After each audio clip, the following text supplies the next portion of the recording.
when you are not there. When you come, it will reproduce the record of what was discussed. But others have cultural attachment. They feel when you have it at home, it's kind of luck. No wonder, like in some of these countries where they treasure it so much, like in Asian countries, you find a parrot it is sold at $4,000. That's close to 10 million Uganda shillings.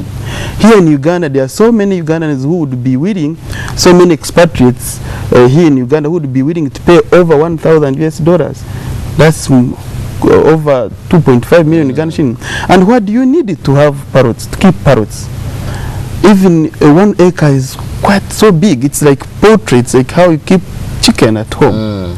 So you have your small piece of land, like 1 acre. You partition it the way we do it for our poultry, and you start feeding them using cereals, using using greens, using the same way the same plants and the same food they eat in the wild. Out of that, and so get a fortune. Those are birds now. Parrots were parrots. You told us about the butterflies. I had never, known that butterflies can be of that importance to, because I used to hear that they have some chemical. If you touch it, can poison you. That kind of crap. But it's so powerful. Let me ask this one, Charles. Yeah. This is almost an extension service for you are, giving out to the public. How do you stand to benefit as Uganda WildLife Authority now that you're extending some of your, what would have been some of your money to the people? Exactly. See, what I talked about earlier on is that we want to have a better managed resource, and this is the WildLife resource in Uganda. And we are saying that for it to be done, for that to be achieved, you need the involvement of the communities. So as UWA, we know that if the communities are happy, if the communities are benefiting, if the people are investing in wildlife and therefore are making money, they will enhance our activities in the protection of wildlife.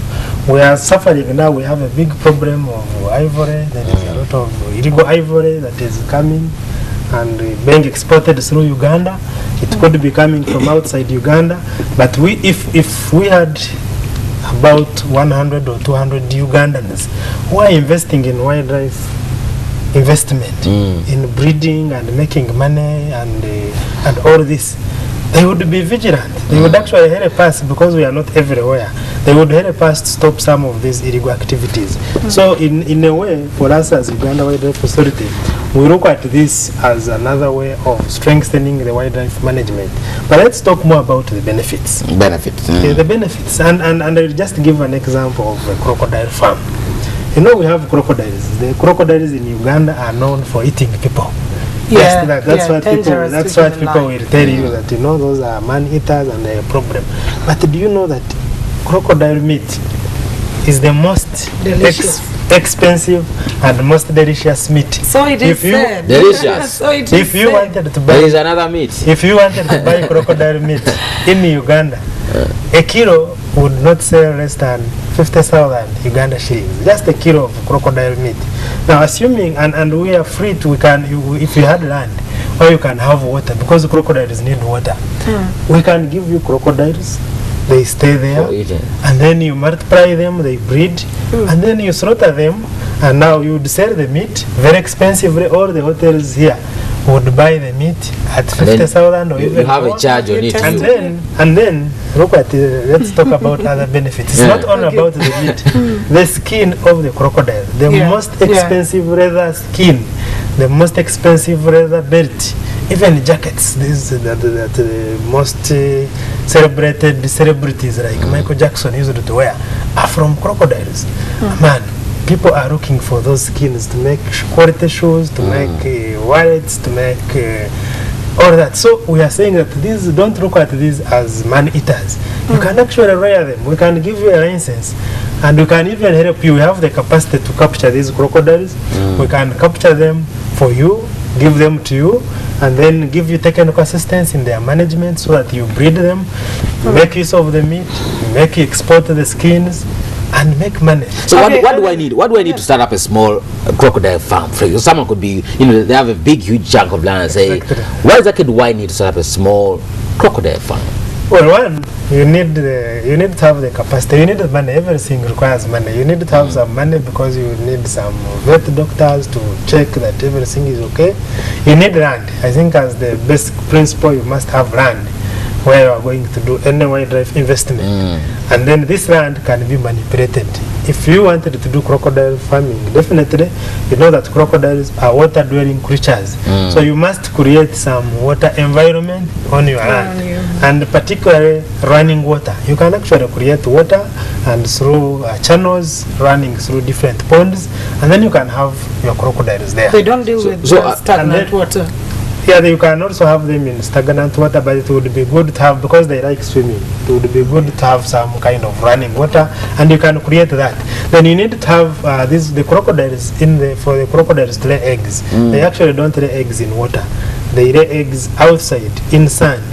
So you need to create the sand environment outside the water, where and of course when you create these ponds, definitely you must construct them and then have outlets where the crocodiles can come out and to bathe, and then have sand where they can lay eggs, and then you if you are rearing crocodiles and multiplying them, you need to do what we call artificial incubation. So you may need some incubators because you may not exactly have natural conditions on your land, but you can have incubators. All you need is for them to lay eggs, the conditions for them to lay eggs. You pick them and incubate them and breed and produce as many, and you can produce as many as 400. And if the 400 grew up to within like 2-3 years, they are ready for slaughter. That's several. So for example, how many eggs does one crocodile lay, for example? Actually, Sam Amanya is an expert. Hey, Amanya. So you can. Yes, crocodile. There are different species of crocodiles. About 23. In Uganda, we have one. We call it Nile crocodile. Now, this Nile crocodile can lay between 40 to 70 eggs, implying that if you have just 10 female laying crocodiles, you'd be having 400 eggs per year. Wow. If you have 100 females laying, that would be 4,000 eggs. And now, just you incubate them. After like 2 months after laying, you get the hatchlings out. Then you feed on them. Apparently they feed on meat all the time. You feed them on meat. After 3 years, you are able to slaughter them and export the skins. Or if, for example, we had the well-developed hides and skin industry, people would be able to make their these final products like belts, like wallets, like. Recently, I was watching a documentary about these crocodiles. I was surprised to hear that a dress of a crocodile skin from Hermes. Hermes is one of the top brands in Paris, France. Could go up to 150 pounds. 150,000 pounds, not even one. Now that's close to 500 million.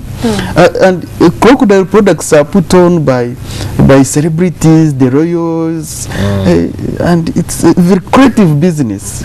So me, I'm imagining here in Uganda where we can have these crocodiles breed almost everywhere.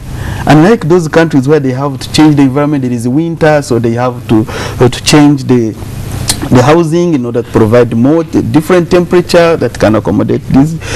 Here you can breed outside in the open. You have little to input, and then you'd have money in your pocket within the next. Yeah, very true. But I'm asking myself, we've talked about the crocodiles and the crazy butterflies, but of course they're beautiful. I'm asking myself, what are the different forms of use rights that we have in Uganda that one can choose from and say, I'm taking on this path and not this other? Yeah, now we have basically the current law gives 6 classes of wildlife use rights. The class A is hunting. The hunting for trophies, not the poaching. We need to differentiate the two. Hunting for trophies, where you come and you hunt a buffalo with the biggest head, you need the biggest horns, and that would be the oldest male, naturally, for you to get the best trophy. So that is the first class. You don't kill it. For example, You kill it, But you see, it is a sport, it's a game. Oh. So you are actually looking at the very, very old animal which is not even producing, and for you to kill it, you must kill it in such a way that you are giving it like one shot on the heart, and then you are able to stuff that animal again, remove the meat and stuff it and have the animal. I don't know whether you have seen some of these in museums. You see an animal and you think it is live, but it was killed through hunting. So there is hunting as class A. Normally we restrict that. It is because our numbers are still very low, so we don't we restrict that a lot. Class B is farming, which we've been talking about. You can do crocodile farming, you can do game farming, ostriches. Then the third class is ranching. Ranching is like having a mini national park at your home. You have a big land, like people in Mbarara in Chiruhura have big ranches with cattle. Actually, you can turn those ranches into wildlife ranches. You can have zebras, you can have buffaloes mixing with cows as ranching, and then you can be able to utilize those animals